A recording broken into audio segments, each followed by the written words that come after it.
All right, boom, man. Welcome back. Second video of the day, man. I just feel good, man. I've had a past good couple 2 days, good couple days. I've been doing a lot of self-work, a lot of grieving, about a lot of things that have happened in my life recently and in the past. It sucks. Grieving is painful. But I heard something today that really helped me. It said that healing is often more hurtful than what caused you needing to heal. I was like, dang, that's so true. But it's been good. I've learned that you got to grieve.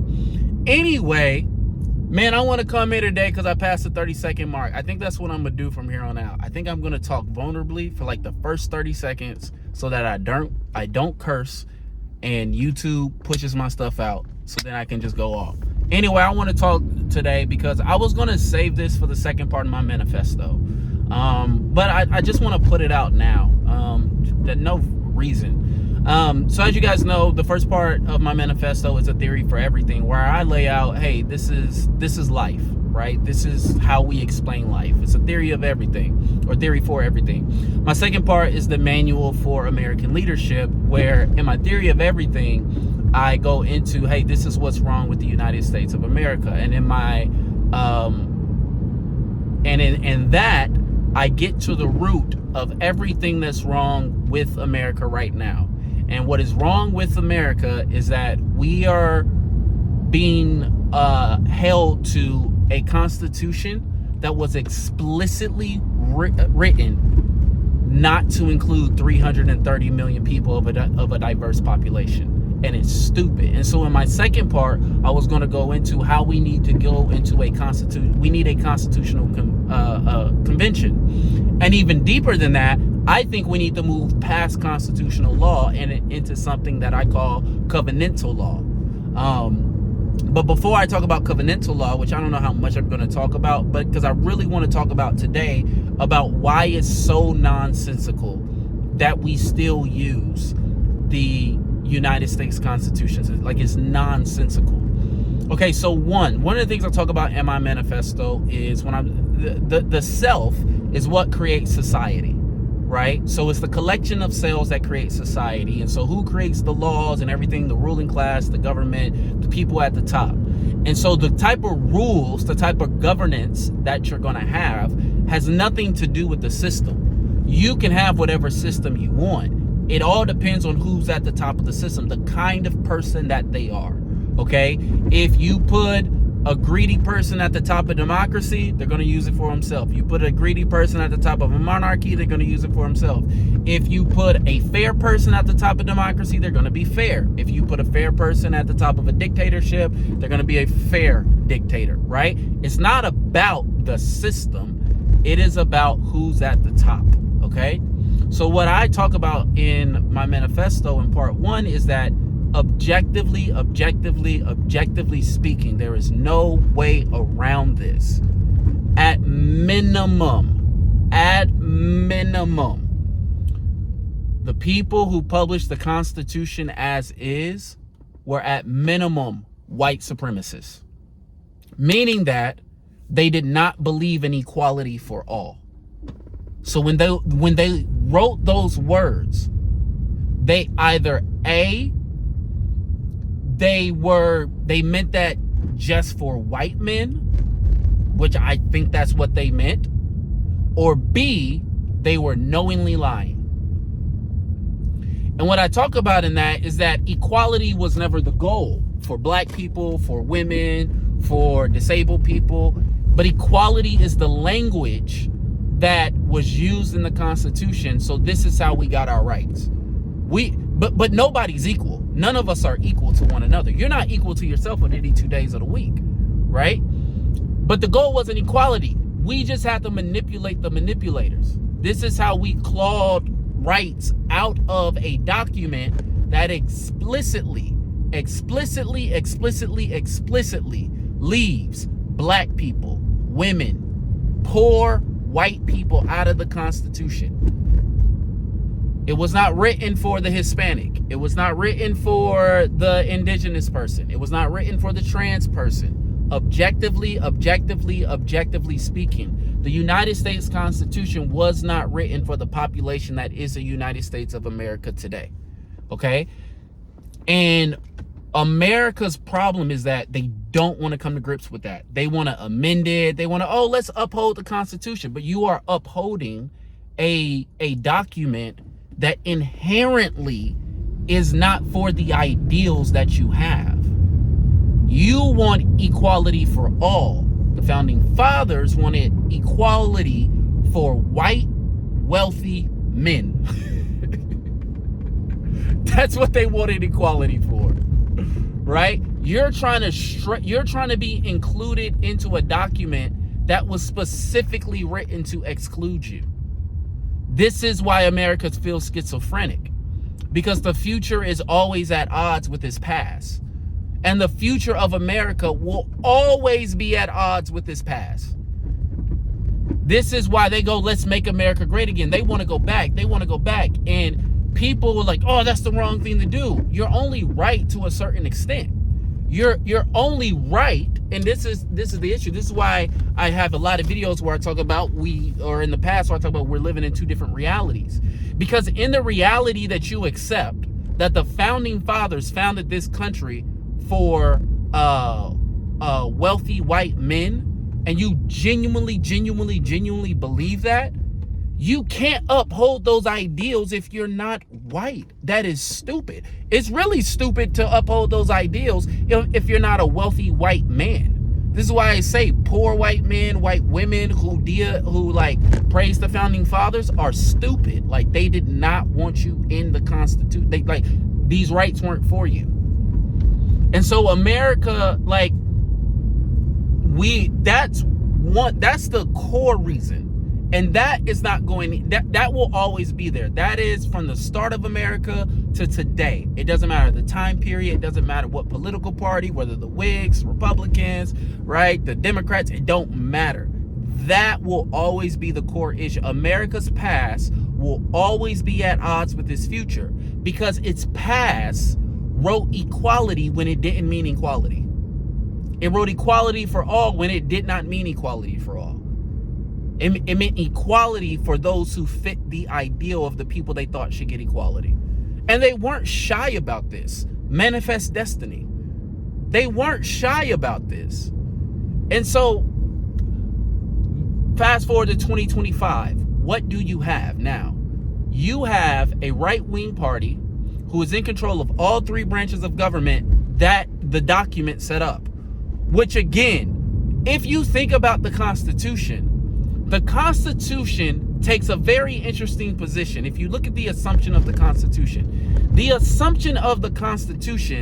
is that we need to protect power because we need to write this to prevent tyranny. But it's like, wait a second. While that may seem logical, right? While that may seem like, okay, we don't want a king. When you look at the three branches of government and you look at how they, who was allowed to vote at the start of it, you begin to see that the three branches of government were not made to stop from the consolidation of power. And if you look at the rulings of the court and the laws that were passed early on, it didn't stop the consolidation of power. That's not what the Constitution does. And we know it doesn't do that because look at where we're at today. Power is concentrated in every single field in America.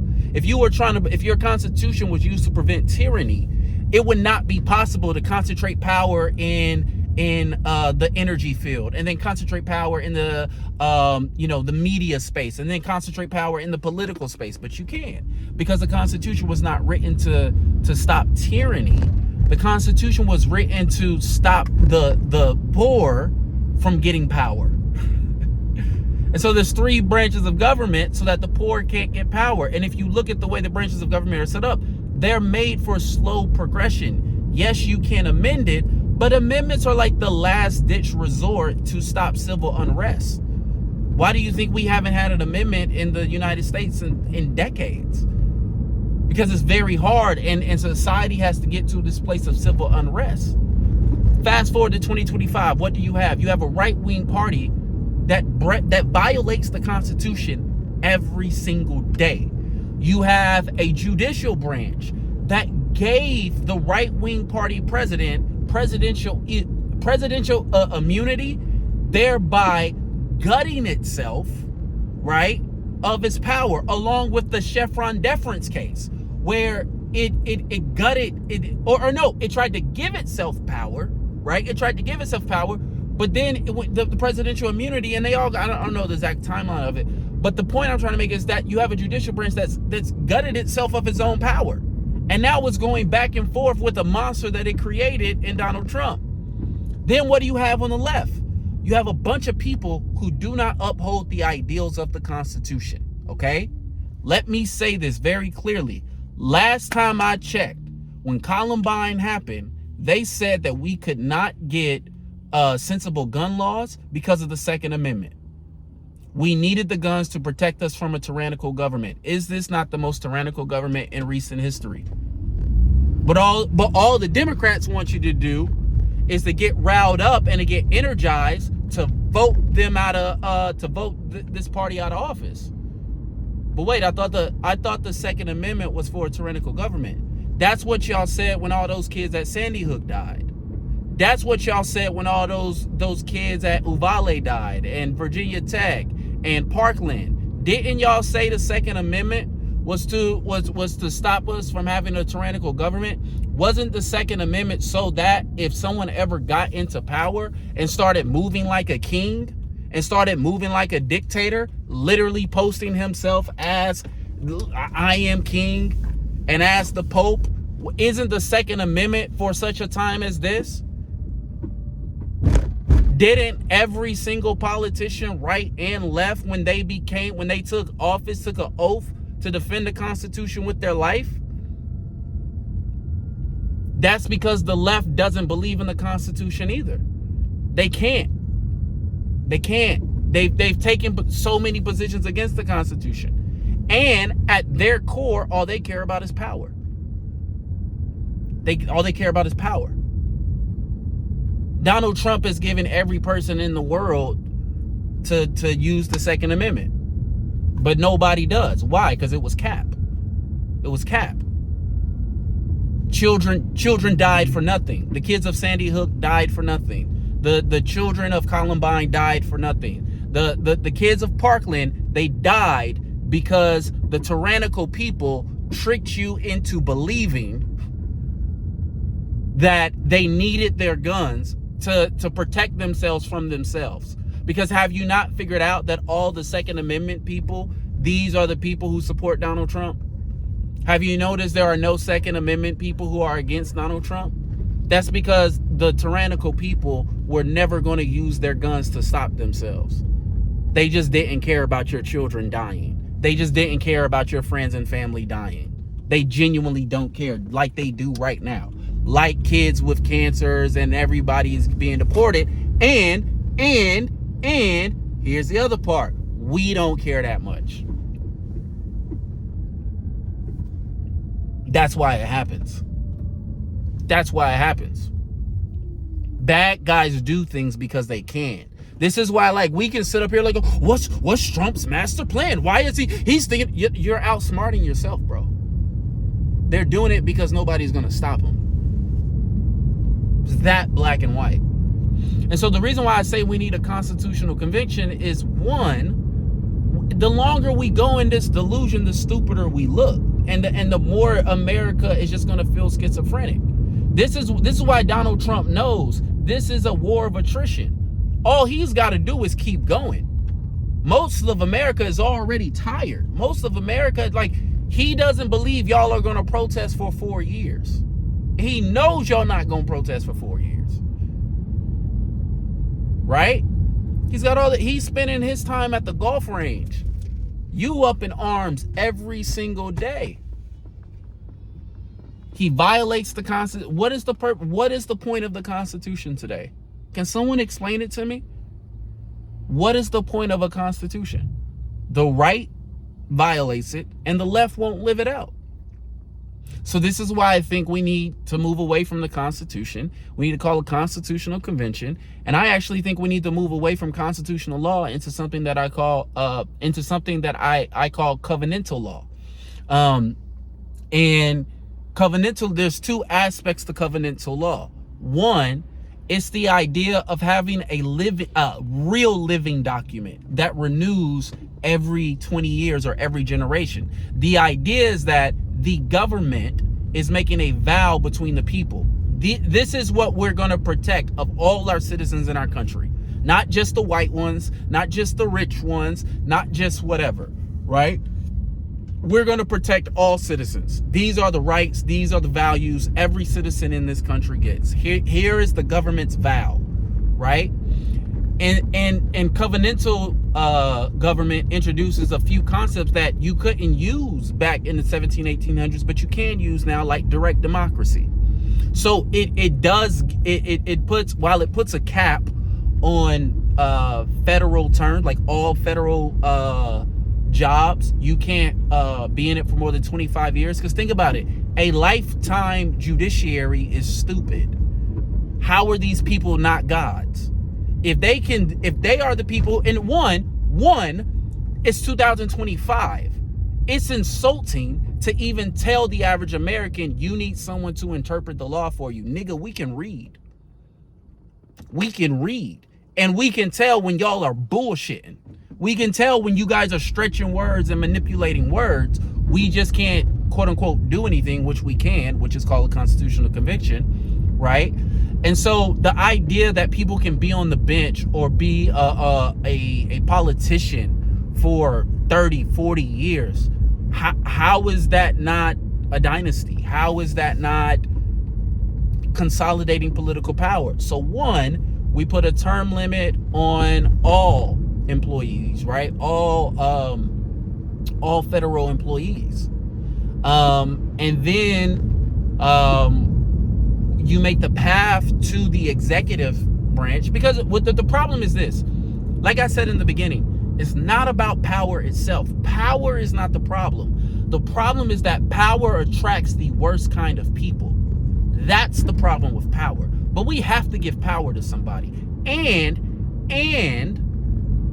we need to accept that a big part of meaning making is human beings, and a big part of the journey of life is putting our faith and trust in figures and leaders that we can, have some sense of trust with, and that will lead us to where we need to go. People don't actually mind kings and dictators, believe it or not. I mean, look at MAGA with Donald Trump. Look at Christians with Jesus, right? That's a Lord-slave relationship. That's a master-slave relationship. Christians and Jesus. That's not right? The Bible literally says, lean not on your own understanding. You don't get to question Jesus. So human beings do not mind an authoritative ruler. They don't even mind a ruler who has all power. They just want to know that that ruler is going to uphold the values that he says he's going to uphold, that the law says they should, and he's not going to use his power to abuse us. We don't care if he has all the power in the world, and we see it every day, because there are tech companies and there are all these companies that have all the power in the world, and we just live our lives. The idea that we need to be so afraid of somebody consolidating all it's just a lie.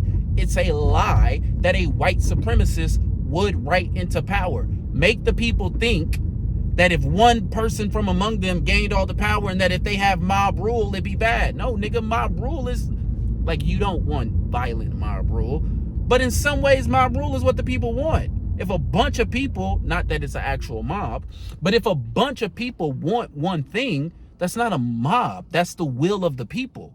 It only becomes a mob when the power structure ignores the will of the people. That's when it becomes mobs, right? But again, when you living in the 1800s, education is not available to everybody. These arguments sound great. And then when you have a power structure that is put into place, an education system and an economic system and a media system and all these things that reinforce these ideas throughout time, by the time you get to 2020, 2025, you don't even know to question this stuff. It's not even in your head. You're not even thinking, wait a second. We should just get rid of that document because that document doesn't serve any of us.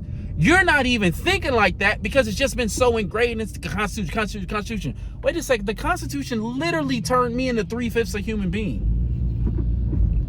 Right? And nobody cares that nobody's breaking it. And nobody wants to see that it is the document that is the source of all our problem. Because people don't want to admit that the Constitution is a white supremacist document. Explicitly. Your founding fathers could have included poor people in the Constitution. It could have included poor people in the political process. They didn't. They could have included white women in the political process. They didn't. They could have included slaves in the political process. They didn't. They had a choice. Y'all be making the founding fathers sound like, oh, they didn't have a choice. That was the time. So what? Y'all keep talking like they're revolutionary, and they wasn't the first republic. They wasn't the first democracy. They literally spent the next decade on a propaganda tour for white supremacy or for whiteness called Manifest Destiny, where they literally said it is our destiny, it is our God-given destiny to spread the white man's values, institutions, across the entire Western Front. Like they literally went into propaganda mode immediately after it. So by the time you get to 2025, you're not even thinking, yo, this document literally wasn't written for me. It's not for me. It's not for these people walking down the street, bro. The founding fathers did not want to see biracial people. The founding fathers did not want to see, like I just watched, this is a little biracial couple right here, the Walpat. They don't want to see that. They don't want to see me talking like this. They didn't want to see Obama. They don't want to see trans people. You are like that, and that is the problem with the United States of America. Is we just want to demonize everybody, to dismiss everybody's argument. But until y'all start to see, yo, MAGA be right about shit. Y'all don't have to like it. Y'all don't have to like it. But I genuinely believe the founding fathers, they actually thought competent white men should be in charge. And you can say that's not what the founding fathers wanted. And now these people have been radicalized to the point where you go, well, they were white supremacists, so they knew better. Like these guys, their white supremacy has been emboldened. And so you guys seem to be emboldened enough to go, wait a second, fine. If you want to use that Constitution, cool. But we need to call a constitutional convention and get the Constitution the fuck out of here. The right doesn't obey it and the left doesn't uphold it. What's the point of it? Genuine question. Let me know what you guys think down in the comment section. Even if you don't think covenantal government is the best and we should stick with Constitution but just redo the Constitution, like it has to be updated, bro. Like there's no way around it.